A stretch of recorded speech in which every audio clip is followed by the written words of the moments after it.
Warahmatullahi wabarakatuh. Alhamdulillahirabbil alamin. Assalatu wassalamu ala asyrafil anbiya'i wal mursalin wa ala alihi wa ashabihi ajmain. Amma ba'du. Segala puji bagi Allah yang telah memberikan begitu banyak nikmat kepada kita. Nikmat sehat, nikmat iman, dan nikmat Islam. Dan Allah yang telah menciptakan manusia dengan sebaik-baik bentuk. Allah Ta'ala berfirman, "Laqad khalaqnal insana fi ahsani taqwim." Sesungguhnya kami telah menciptakan manusia dengan sebaik-baik bentuk. Dan Allah yang telah menciptakan langit dan bumi, matahari dan bulan, siang dan malam, yang mana siang itu tempat kita beraktivitas dan malam tempat kita beristirahat.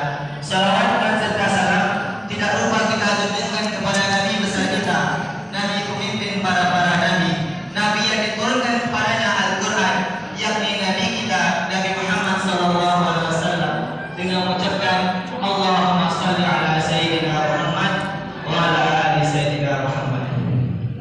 Bapak Ibu yang dimuliakan oleh Allah, terima kasih Bapak Ibu sekalian sudah memberi saya kesempatan untuk maju di depan ini untuk mencari ceramah dengan judul orang-orang yang dirindukan oleh surga.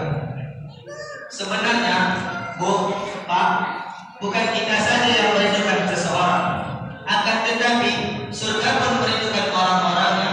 Dan orang-orang ini yang akan saya sampaikan pada kesempatan yang berbahagia ini. Sebelum kita masuk ke dalam pembahasan, saya mau bertanya kepada Bapak Ibu sekalian, terutama kepada ibu-ibu. Ada yang tidak ingin masuk surga, Bu? Pasti semuanya ingin masuk surga. Bapak-bapak pun juga ingin masuk surga. Saya sendiri pun juga ingin masuk surga. Karena apa? Yang namanya surga adalah sebaik-baik tempat yang Allah ciptakan bagi orang-orang yang beriman kepadanya, bagi orang-orang yang bertakwa kepadanya, bagi orang-orang yang menegakkan kalimat La ilaha illallah Muhammadur Rasulullah. Itulah sebaik-baik tempatnya. Dan adapun neraka, neraka adalah seburuk-buruk tempat bagi orang-orang yang tidak beriman kepadanya, bagi orang-orang yang tidak mempercayai bahwa Allah adalah satu-satunya Tuhan di alam semesta ini. Khalidina fiha, mereka kekal di dalamnya. Itulah seburuk-buruk tempat. Baiklah, adapun orang-orang yang dirindukan oleh surga atau golongan yang dirindukan oleh surga, sebagaimana sabda Nabi Muhammad SAW yang diriwayatkan oleh Tirmizi, Nabi SAW bersabda, "Al-jannatu mustaqatu ila arba'ina farid, qira'atul Qur'an, wa hifzul lisan, al-mutma'ul jihad, wa sawmi Ramadan." Yang artinya, al-jannatu mustaqatu ila arba'ina farid. Surga itu merindukan 4 golongan manusia. Apa yang pertama? Yang pertama adalah qira'atul Qur'an, orang yang membaca Al-Quran. Sebenarnya kita sudah termasuk orang-orang yang dirindukan oleh surga, karena kita senantiasa selalu istiqomah dalam membaca Al-Quran. Ba'da subuh kita tadarus, ba'da zuhur pun kita tadarus, hingga ba'da isya pun kita tadarus. Begitu banyak pahala yang kita dapatkan, karena setiap huruf yang kita baca di dalam Al-Quran mendapat pahala di sisi Allah Subhanahu wa Ta'ala.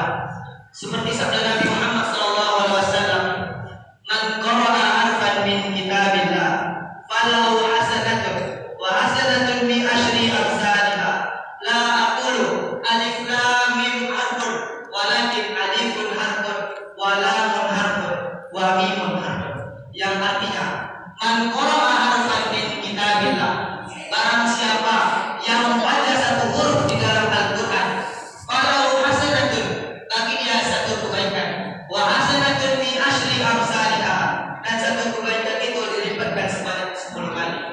La aqulu, aku tidak mengatakan, Nabi tidak mengatakan alif lam mim harfun, walakin alifun harfun, wa lamun harfun, wa mimun harfun.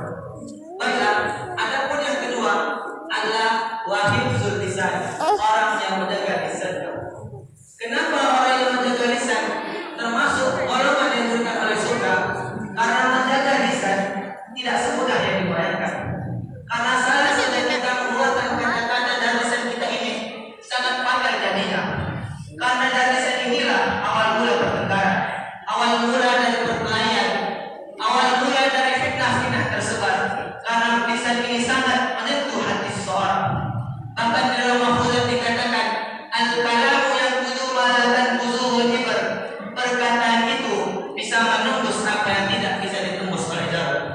pepatah juga mengatakan hari mulutmu adalah harimaumu. Maka itulah orang-orang yang menjaga lisannya termasuk golongan dirikan oleh surga. Bapak Ibu yang dimuliakan oleh Allah Subhanahu wa taala. Adapun yang ketiga adalah al-mutma'ul jinan, orang yang memberi makan kepada orang lapar. Memberi makanan kepada orang lapar sama saja kita memberikan harta kita kepada mereka, mengeluarkan sedikit harta kita untuk orang yang membutuhkan. Karena di dalam harta Bapak Ibu sekalian terdapat hak-hak orang lain yang membutuhkan seperti fakir miskin, anak yatim, janda-janda, orang tua yang sudah tidak memiliki sumber kehidupan. Allah Ta'ala berfirman, Bismillahirrahmanirrahim, wa fi amwalihim haqqun lis-sa'il wal mahrum, yang artinya di dalam harta-harta mereka terdapat hak orang miskin yang meminta dan orang miskin yang tidak mendapat bagian. Quran surat Az-Zariyat ayat 19. Adapun yang terakhir adalah wasaumi Ramadan, orang yang berpuasa di bulan Ramadan. Itulah kita. Kita orang yang Bapak Ibu sekalian yang sudah menyelesaikan puasa pada hari ini. Karena apa? Karena yang namanya puasa bulan Ramadan hukumnya adalah wajib. Allah Ta'ala berfirman, Bismillahirrahmanirrahim, Ya ayyuhalladzina amanu kutiba alaikumus syiyam kama kutiba alal ladzina min qablikum la'allakum tattaqun. Yang artinya, wahai orang-orang yang beriman, diajarkan atas kamu berpuasa seperti mana orang-orang sebelum kamu agar kamu bertakwa. Quran surah Al-Baqarah ayat 183. Dan muncul pertanyaan, apa itu wajib? Wajib adalah ma yusabu ala fi'lihi wa la yu'aqabu ala tarkihi. Barang siapa yang mengerjakan mendapatkan pahala dan barang siapa yang meninggalkan mendapatkan dosa. Mungkin hanya sekian yang saya sampaikan kepada Bapak Ibu sekalian. Semoga bermanfaat bagi diri saya dan Bapak Ibu sekalian. Amin amin ya rabbal alamin.